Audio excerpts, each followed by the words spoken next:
Saps quants impostos pagues a Catalunya?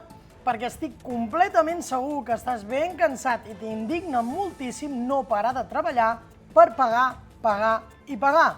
I tot això mentre Catalunya perd 22.000 milions d'euros a l'any en dèficit fiscal que marxen directament a Madrid i no tornen mai. Avui aquí, ara mateix, t'explico quins partits, inclòs un que es diu independentista, han votat en contra d'una rebaixada general d'impostos que afectaria directament a la teva butxaca. Ja et dic que si et quedes fins al final no et creuràs quin conseller posat a dit a Madrid en un cas de portes giratòries més ha donat llum verda a la OPA del BBVA sobre el Banc de Sabadell, mentre a Catalunya aquest mateix partit polític diu tot el contrari. Sí, 22.000 milions d'euros que es diu molt ràpid i mentre nosaltres paguem aquest dèficit, les inversions de Rodalies a Madrid o València augmenten, mentre que a Catalunya disminueixen o són inexistents. I tot això respon clarament a una estratègia política que prioritza altres interessos partidistes de cadiretes, sopars i marisc per damunt dels ciutadans. I amb tot això, Aliança Catalana denuncia aquestes decisions, però partits com el de Sílvia Orriols són completament silenciats. I què en diem del famós impost de successions? L'impost arruïna famílies que a Catalunya és sinònim de renunciar al llegat i al patrimoni familiar. En canvi, i per posar dos exemples importants i molt gràfics, quedarà molt clar, a Madrid aquest impost pràcticament ha desaparegut gràcies a bonificacions del govern de fins, atenció, al 99%. I a Andalusia, on l'impost de successions també hi ha una bonificació molt important i a la pràctica no es paga res. I m'interessa quedar-nos aquí, quedem-nos a Andalusia, perquè sapigueu que la comunitat dels qui van venir a aixecar a Catalunya l'IRPF autonòmic és molt baix. Segons dades oficials de l'Institut d'Estudis Fiscals i Financers de Catalunya, un treballador, per exemple, amb un sou de 30.000 euros, paga a Catalunya un 12,5% més d'IRPF que a Andalusia. I no només això, sinó que el nombre total d'impostos, com hem dit abans, locals, autonòmics o nacionals, a Catalunya és molt superior. Però a banda d'aquests impostos en si, el més greu és que el que s'ha votat al Parlament, i ara de seguida t'explico, és que aquestes propostes es voten sempre sense fer massa soroll i d'esquenes completament a la ciutadania, però sempre amb un mateix denominador comú. Els catalans segueixen pagant, perquè no són decisions tècniques ni acadèmiques, són polítiques i reflecteixen una realitat que molts s'esforcen en amagar. I ara és on entra, i et dic que si estàs fins als cols de treballar, pagar i pagar, subscriu-te al canal i comencem a canviar el relat. Primer de tot, rebaixar el tram autonòmic de l'IRPF. Això hauria significat una reducció de l'impost sobre la renda de les persones físiques a nivell català. Sí, aquell percentatge que et treuen dels teus diners a final de mes i de la nòmina directament i descaradament a final. Suprimir també l'impost de successions i donacions per als grups familiars de primer i de segon nivell i aquest canvi hagués suposat eliminar l'impost per fills, pares i cònjuges. Eliminar l'impost sobre el patrimoni. Aquest impost, per exemple, grava la riquesa acumulada i la seva eliminació hauria alleugerat moltíssim aquest gravamen.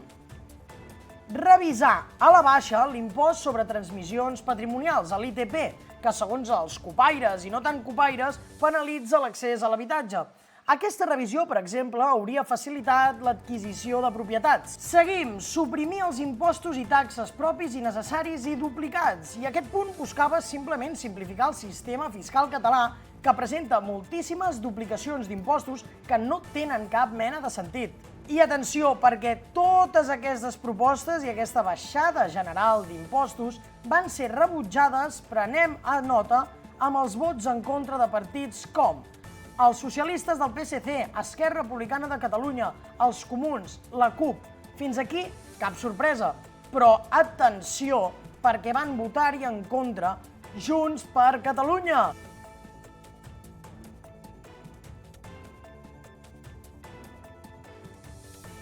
Sí, Junts per Catalunya. Junts, el partit del president Puigdemont i de Míriam Nogueres, els salvadors de Catalunya. Els qui diuen defensar els catalans han votat en contra de propostes que haurien alleugerat els impostos directes, que són aquells que determinen de manera clara i a final de mes què i quan cobra cada català. Què i quan cobra per gastar cada mes. I és molt curiós veure Míriam Nogueras com s'esforça cada dia penjant vídeos completament processistes sobre el molt que els hi molesta ser espanyols.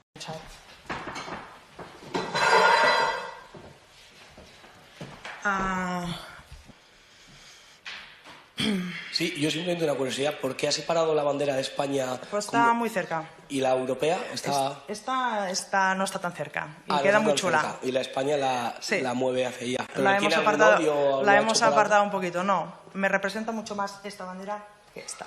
Muchísimas gracias. Gracias a ti.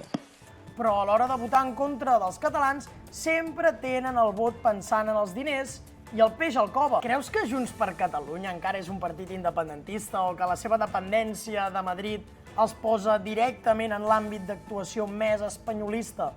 Ha tornat el peix al cove de tota la vida?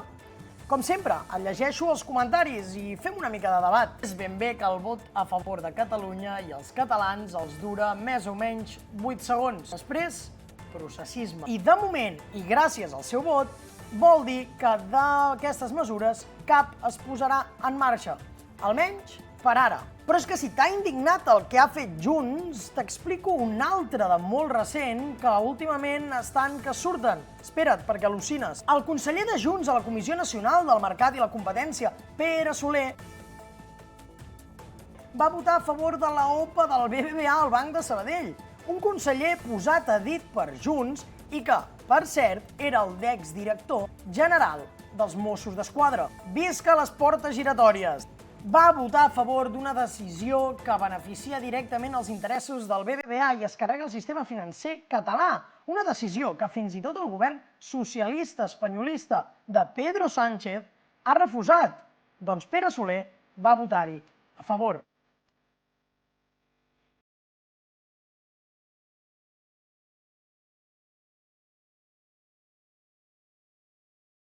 Però el més greu de l'assumpte és que mentre Junts i el seu secretari general, Jordi Turull, demanaven obertament que el govern espanyol no autoritzés en cap cas la OPA pel greuge que suposaria per Catalunya i s'abanderaven d'aquesta lluita contra l'espanyolització del mercat bancari de l'Estat, el seu conseller votava a favor, de nou, d'esquena a la ciutadania i de sotamà.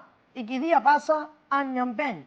Nosaltres, ja sabeu que no negociem pels mitjans de comunicació ni anem fent grans amenaces aquelles d'arrencar de cavall i per a debò. No, és a dir, nosaltres ara el que volem fer arribar, i per això nosaltres també insistim en una cosa, crec que s'ha anat posicionant tothom. Falta que es posicioni, qui falta que es posicioni claríssimament, nítidament? El president Illa. Per què? Quina justificació ha donat? Esperem a veure què diu Madrid. Home, no. Home, no. Liderar vol dir, ei, això és perjudicial per Catalunya.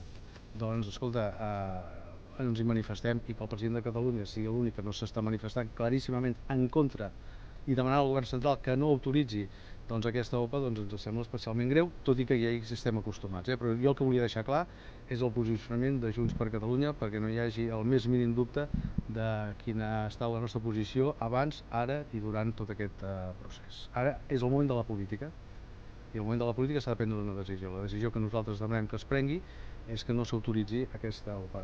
Hi ha un fonament jurídic i hi ha empara legal perquè el govern de l'Estat prengui aquesta decisió. I sabrà que té el nostre recolzament en aquesta decisió, com tants d'altres grups que ja l'han manifestat.